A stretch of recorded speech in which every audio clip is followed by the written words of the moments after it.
Hampa mesti nak barang murah tapi berkualiti. Sama macam aku pun nak macam tu kok. Ni salah satu spek yang autokromik dan murah. Buat ni gelap ni aku pakai.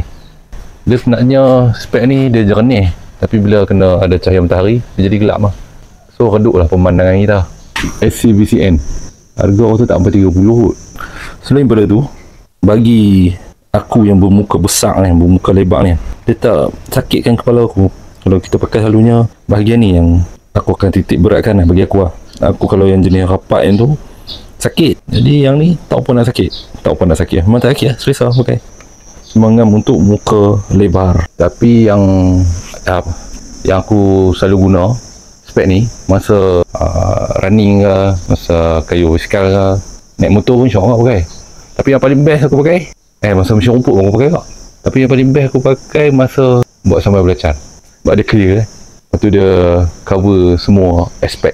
Cuma angin masuk jugalah sebab dia ada ventilation. Amat sesuai. Aku pakai pun best. Harga pun tak mahal. Murmur saja. SC-BCN.